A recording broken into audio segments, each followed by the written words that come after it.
Pag mag-assemble tayo mga kaibigan ng makina, huwag natin pag-iwala yung kanyang transmission. Siyempre, lagyan natin ng langis.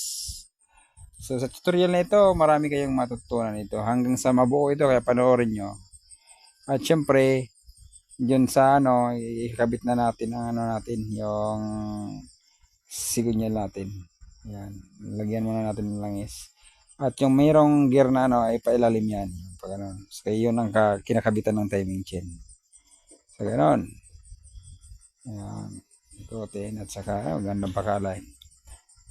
Pag tinignan yung video ito, makita nyo ito, kapag nag-assemble kayo ng makina at minalimutan kayo, tingnan nyo lang ito at baka maisip nyo kulang pala o mayroong sobra.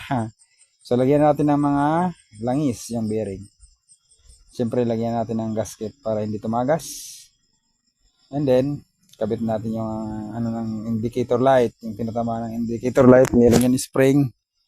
Ayan. Spring na maliit. Kabit natin. Siyempre, balik na natin ang cover. Yung crankcase niya. Ayan. Ganun lang sa So, hindi niyan masyado nalinisan mga kaibigan. Pero, malinis yan sa loob. Pwede linisin sa labas yan pagtapos sa simbol. Konting purpok-pok lang pala sa gilid mga kaibigan. Para tumama yung mga dawil natin. Yun. At ikotin natin yung ating output shot. Pag naikot yan, ibig sabihin good yung transmission nyo.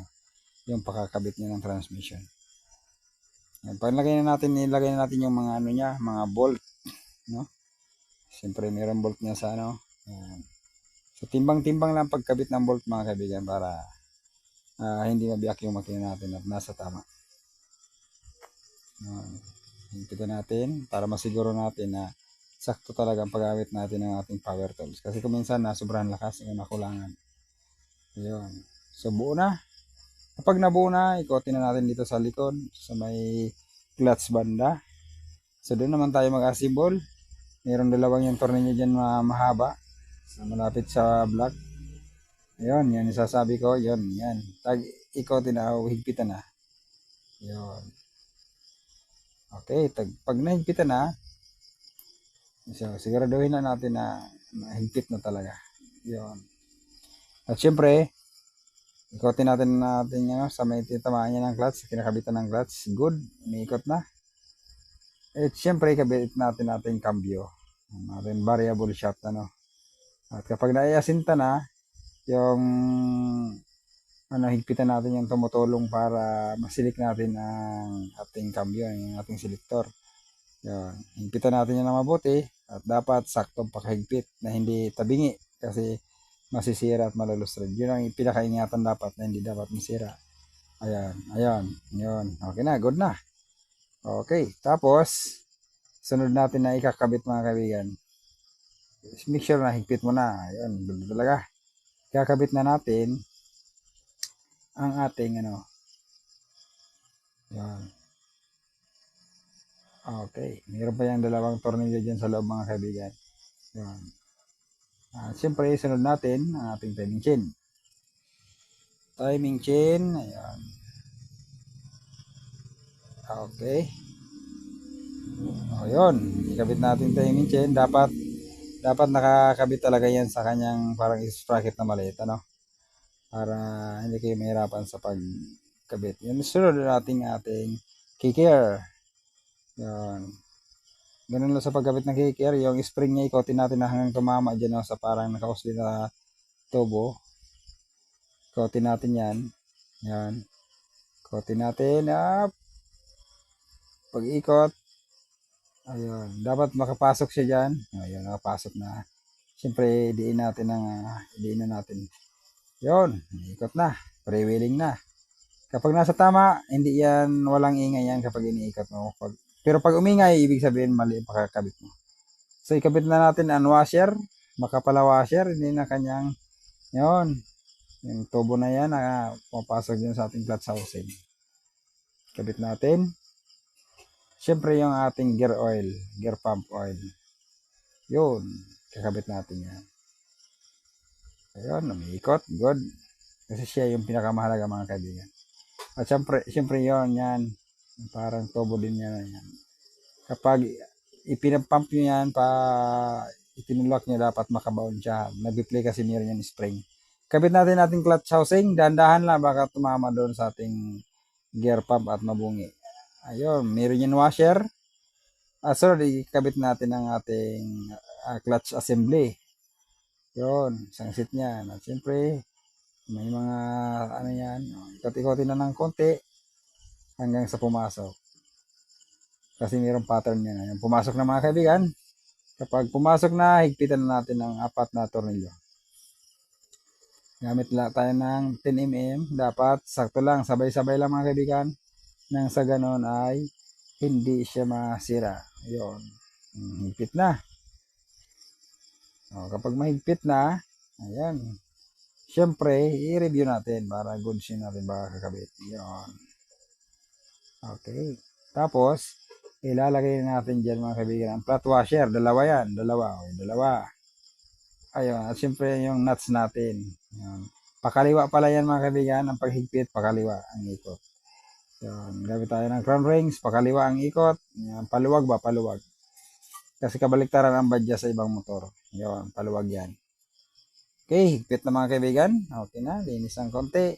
At siyempre, ikakabit na natin mga kaibigan ang kanyang gasket. Pero po nasa linis-linis muna at para walang oil na hindi masira. Yun. Dapat walang oil para hindi mapunit. Yan. Ibutang na ilagay natin ang clutch bearing. Yan, nakabit na. At siyempre doon sa cover niya, nandoon yung ating toser. Yan, papasok natin ang toser. Yan. At siyempre, gasket na mga kaibigan ang ating ikakabit. Yan. So, ganoon. Okay, naikabit natin ating gasket. Ipapasak na natin. Salpak na natin. Ayun. So, bao na. Okay na. At syempre, panglagyan na natin sila ng mga bolt, mga tornilyo para malapit na natin higpitan. Okay. Yun. Pangkabit na natin ng mga tornilyo at higpit, pantay-pantay para make sure na hindi naipit yung ano na baka tumagas. Siyempre yung ating handle ng ating clutch. Yun na. Mahigpit na. So ano na ang sunod mga kaibigan? Okay. Mahigpit na to. Make sure natin. Okay. Ayos na. Higpit na. At kapag natapos na dyan sa may clutch mga kaibigan, so dito naman tayo sa ano, sa magneto cover, sa magneto. Pero ang iba, yung iba hindi naman talaga inuuna yung magneto para mayroon siyang makikita na top dead center.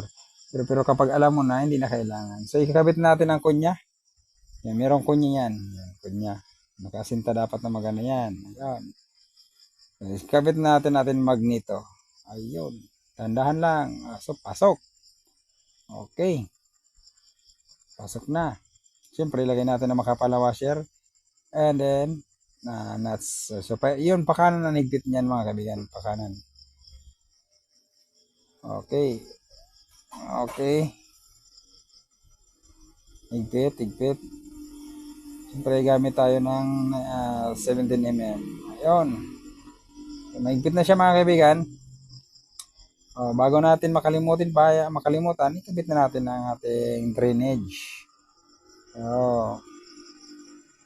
Para hindi natin makalimutan yan, yung screen niya, so, salaan yan at saka yung bolt. Higpit tayo, gamit na tayo ng 19mm. Siyempre, dapat yun, ano yan, medyo mahigpitan ng konti. Yan. Konti lang, hindi masyado mahigpit para hindi siya malustrade o kaya maputol. Okay na, higpit na. So, ikakabit na natin mga kaibigan pati una yung ating cover ng ating magneto. Pero ang iba mga kaibigan, hindi magnetong inuuna, no? Yung black pala. Pero yung gasket niyan mga kaibigan ay mahinang klase. Ibig sabihin, imitation at hindi siya kasya. Hindi kasya. Kaya ang ginawa ko dyan mga kaibigan, hindi ko na yan ginabit kasi hindi siya kasya. Nagyan ko na yung ating magneto ng pandikit. Hindi siya kulubot sa ibang parte. So, linagyan ko lang pala ng gasket oil mga kaibigan na siya yung magsisilbing gasket. Okay, kakabit na natin ang ating piston. Sa ating piston, meron yan piston pin at syempre kaliwat kanan meron yung lock para hindi lumabas yung ating piston pin. At syempre ikabit natin ang ating lock ng ating piston pin para hindi siya lumabas at tumama sa ating cylinder block. So, yung atin pala ring mga kaibigan, makikita natin dyan, dapat hindi magkatapat-tapat yung niya, yung space niya. Yung mga ring niya, meron niya mga dugtungan. Dapat yung mga dugtungan ay hindi magkatapat-tapat. Ayan. Kita natin, hindi dapat magkatapat. Siyempre, lagyan natin ng oil mga kaibigan para yung piston natin ay hindi mahirapan sa pagpasok. At syempre, lagyan din natin ng piston ng mga oil para yung ring natin ay ayos na sa kondisyon. Okay, at syempre pagkatapos natin ng ating oil, ikakabit natin ating cylinder block. So, yun, nakabit natin. Lang natin yung ating timing chain. Yan, nagkotin natin na mataas natin. Ayan, itaas natin. Syempre, ibaba na natin ang cylinder block. Dandan lang sa pagbaba. Kapag pumasok na, ayan, dandan lang. Okay, yun. Pasok na mga kaibigan. Yun. Konting purpok-pok. Ayun. At syempre, dahil inuna natin ang magneto, dapat yung piston natin ay naka-top dead center. Naka-level yung piston dyan sa block upang sure tayo na naka-top dead center tayo. Kahit hindi na natin tingnan doon sa magneto yung letter T. Kapag yung piston natin naka-top, sure yan mga kaibigan. Naka-top dead center tayo. Kahit hindi na natin tingnan doon sa magneto. Ayun, sure natin nakatap talaga. Ayun, nakatap talaga yan. Sure yan, nakatap yan. Kaya no need na tingnan pa natin doon sa magneto. Siyempre, kakabit natin ang ating gasket. Yung lata ng gasket natin mga kaibigan sa cylinder head. Pero bago yan, dapat mauna yung ating guide ng ating timing chain. Dapat mauna siya, So, yan. Pasik muna natin ang ating guide ng timing chain bago yung lata. Ayun. So, ayan, nakakabit na. Napasok na sa ilalim. Ayun. Good na. Okay. Ganyan muna ang timing chain. Tapos, ikabit na natin syempre ang kanyang cylinder block. Ayun. Ugutin natin uli ang kanyang timing chain. Ayun. At ilagay lang muna natin that's temporary, At tusukin natin ang ating, para hindi siya malaglag pabalik. At syempre, ikabit natin ang ating stand bolt. Yung 4 na stand bolt, ikakabit natin. 4 yan mga kaibigan. Yun. At syempre, yung stand bolt ay dapat natin yan mahigpitan, Pero dito sa gilid, makikita natin yung yung toser. Luwagan muna natin ng toser. Kotin natin pa kanan sa ganun yung hindi magtulak doon sa timing chain para maluwag yung timing chain at hindi tayo mahirapan magpasok ng timing gear. So ayan, kinabit natin yung bushing, timing gear sa camshaft. At syempre, kabit natin ating timing gear. Yun. So, ganun lang sa pagkabit ng timing gear mga kaibigan. Pero, masira yung pagkabit ng timing gear. Dapat nakakabit yan sa top dead center. Ayan. So, yung gear na yan ay mayroong guide na makapasok sa ating camshaft. Yun. Kapag nakapasok na, ayan, nakapasok na siya sa ating camshaft. So, paano natin malaman na tama yung pagkakabit natin? Okay. Yan, nakabit na. Diyan sa timing gear mga kaibigan, may makita tayo ng guhit na nakatapat pataas. So, higpitan muna natin. Para hindi natin makalimutan. Ayan. Okay, higpit na siya. Saka yung stand bolt, 4. Natin higpitan. Yun. 4 yan. Make sure na higpit talaga mga kaibigan upang hindi tumagas yung dugtungan ng ating cylinder head at ng ating cylinder block. Ayun. Siguro lang. Higpit. Okay. And then, meron pa yung dalawang bolt dyan sa may timing chain. Dalawa. Ayan. Yun. Mahaba yan pero maliit. Ayan. Pasok natin. At syempre, higpit. At tingnan na natin ang timing gear kung nasa tama ba yung ating pagkabit. Okay. Yun. Make sure lang na higpit. Yun. Pasiguro lang. Yun. Okay. Yun. Higpit na. At titingnan natin kung nasa tamang posisyon na natin pagkabit ng ating higpitan natin ating tensioner. Okay. At titingnan natin siya kung nasa tama na ba talaga siya. Titingnan natin yung timing gear. Ayan. Yung guhit na yan mga kaibigan. Ayan. Dapat nakatapat yan sa yan, parang yan, nakatapat-tapat dyan sa taas yung guhit na yan. Okay. At higpitan na rin natin ang kanyang tensioner.